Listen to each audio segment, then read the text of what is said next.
Numbers never lie. That's what my father taught me during long evenings at our kitchen table, as he helped me with my math homework.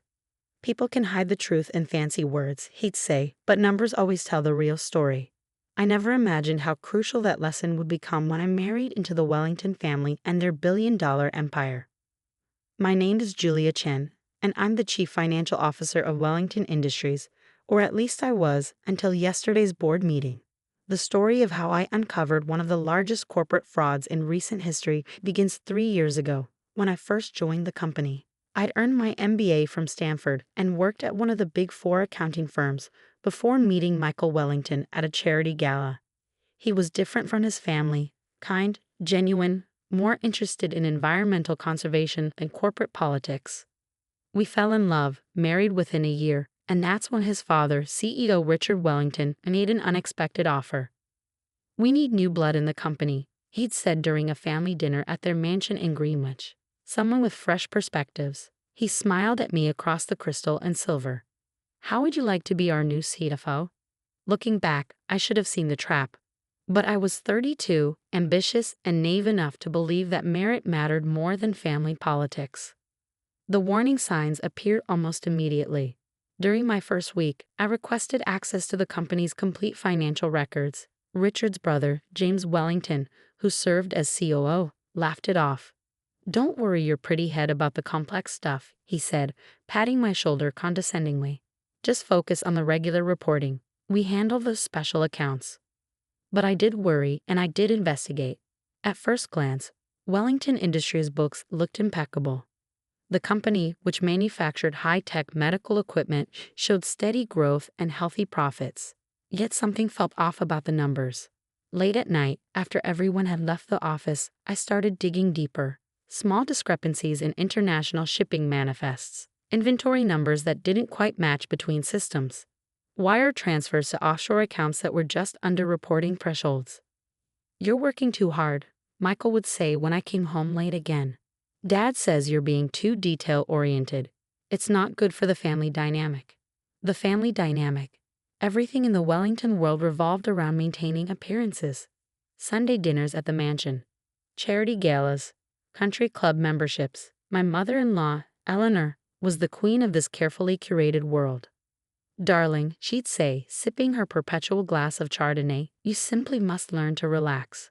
Let the men handle the difficult decisions. That's how we've always done things." But I couldn't relax. The discrepancies kept adding up.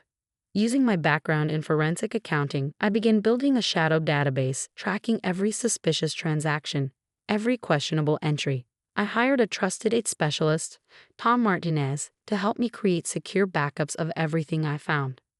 "This is serious," Tom whispered one night, showing me what he'd discovered in the encrypted server logs. "They're running a parallel accounting system. The numbers we see? They're just the surface. The real story, buried beneath layers of shell companies and clever accounting tricks, was staggering. Over $50 million had been systematically siphoned from the company over the past 5 years. The money moved through a complex network of offshore accounts, eventually ending up in private holdings controlled by Richard, James, and several board members. But the fraud went beyond simple embezzlement. They were also falsifying safety test results for their medical equipment, cutting corners on quality control while pocketing the difference. People's lives were at risk. I documented everything meticulously, building an airtight case. The hard part was deciding what to do with it. Michael, though not involved in the fraud, was caught in the middle. "They're still family," he said when I tried to hint at what I found. "Whatever you think they're doing, I'm sure there's an explanation." Yesterday morning, I finally understood why Richard had hired me. The board meeting was supposed to be routine, quarterly results, project updates, the usual. But Richard had other plans. "Before we continue," he announced, "we need to address a serious concern. Our CFO, while technically competent, lacks the vision and understanding needed for a company of our stature." James nodded solemnly. "She's too focused on minor details, questioning established practices.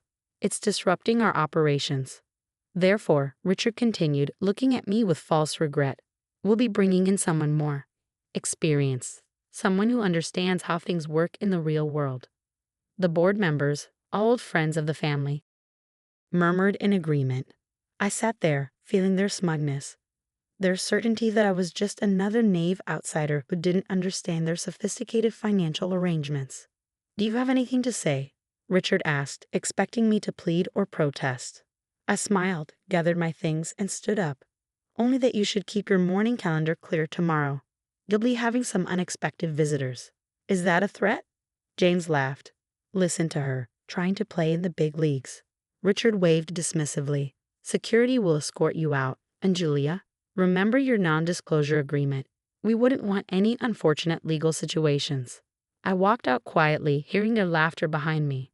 In my office, I sent one final email, the culmination of 3 years of investigation sent to the SEC, FBI, and Department of Justice. Then I deleted my computer's hard drive, knowing that all the evidence was safely backed up on servers they couldn't access. That evening, Michael found me in our home office, calmly working on my laptop. "Dad called," he said. "What happened at the board meeting?" I looked at my husband, seeing the conflict in his eyes.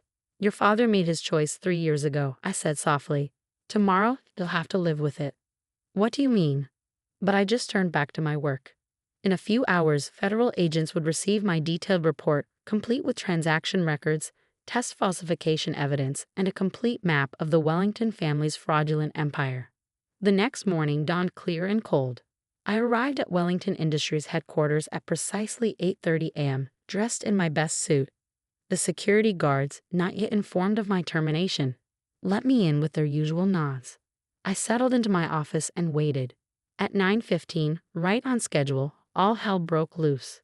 The FBI arrived first, a dozen agents in dark suits, led by Special Agent Sarah Martinez. The SEC investigators followed minutes later. I watched through my office window as they strode into the lobby, badges displayed, heading straight for the executive floor. Richard Wellington's outraged voice echoed down the hallway. "This is ridiculous. Do you know who I am?"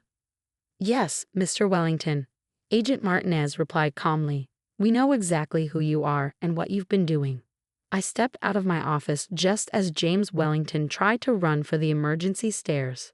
2 agents intercepted him smoothly. Behind him, his assistant was frantically shredding documents, not that it would help.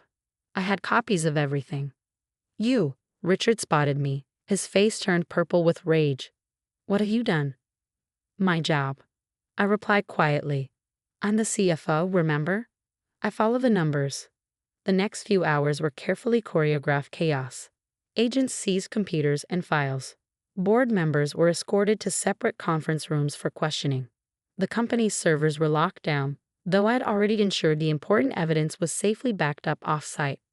Tom Martinez, my IT specialist, arrived with federal cybercrime experts.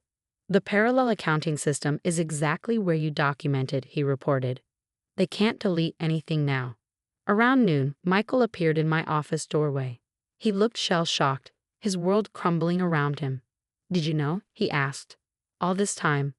"I knew something was wrong the first month," I said gently. "It took 3 years to prove it. Your father wasn't just stealing money, Michael.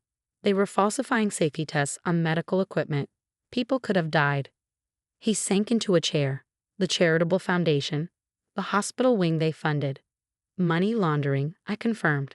"Clean profits mixed with dirty money, cycled through offshore accounts and back into legitimate-looking investments." "Why didn't you tell me? Would you have believed me over your father?" The look in his eyes answered my question. By evening, the story had broken. Wellington Industries executives arrested in $50 million fraud scheme ran across every major news network. The company's stock was temporarily suspended from trading. Employees gathered in shocked groups, watching their prestigious company's name dragged through the mud. I spent hours with federal prosecutors, walking them through the evidence.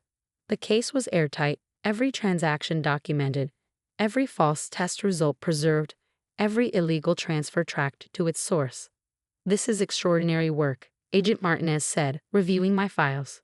3 years of careful investigation, and they never suspected. I smiled slightly. They saw what they expected to see, a naive daughter-in-law playing at business. Their prejudice was their weakness.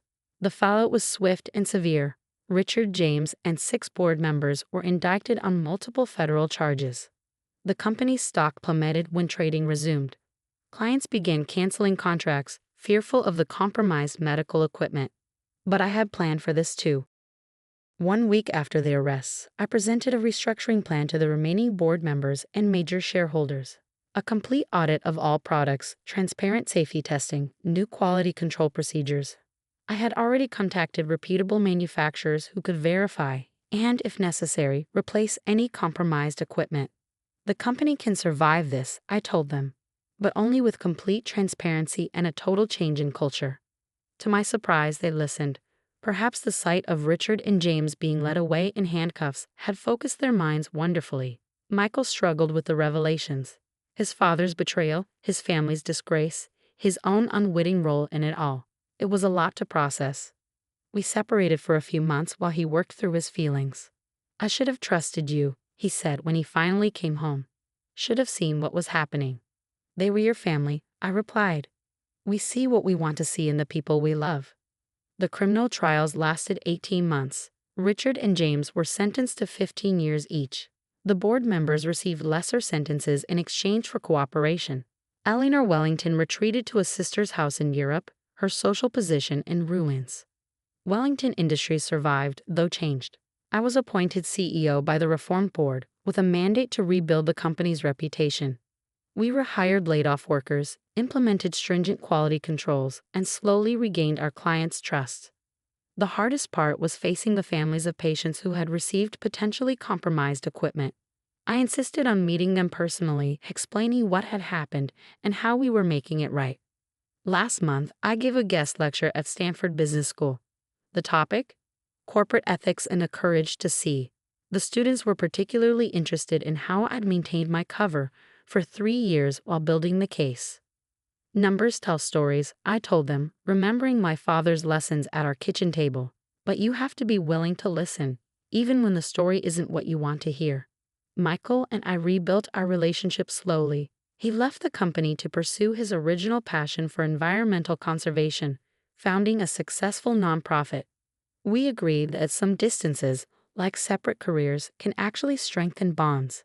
Yesterday, I received a letter from Richard Wellington in prison. You destroyed everything we built, he wrote. Our reputation, our legacy, our family name. I didn't reply. He still doesn't understand that he destroyed those things himself, long before I exposed the truth. My job was simply to ensure that the numbers finally told their story. The Wellington mansion was sold to cover legal settlements. I heard Eleanor sometimes drives past it, remembering her glory days. The country club found convenient reasons to revoke their membership. The charity galas now celebrate new heroes. But in my office, now on the top floor, I keep a small reminder. A framed copy of my original hiring letter as CFO, signed by Richard Wellington himself. It's a reminder that sometimes the biggest mistakes people make come from underestimating those they look down upon. The company's new mission statement is carved in a lobby wall. Integrity in innovation, truth in numbers. Every morning when I walk past it, I think about choices, the ones the Wellingtons made, and the ones I made in response. Tom Martinez is now our Chief Technology Officer, leading a department dedicated to transparent reporting and security. The offshore accounts are closed, their contents restored to the company and its victims. The parallel accounting system exists only in evidence archives. And me? I still stay late sometimes, reviewing reports, checking numbers. Old habits die hard. But now I'm protecting something worth protecting. A company that saves lives honestly, that values truth over appearance. Last week, a young analyst came to me with concerns about some unusual transactions. I listened carefully, remembered another woman who once spotted irregularities, and gave her the support I wish I had at the start. Because sometimes the most important numbers aren't on balance sheets, they're the ones that measure.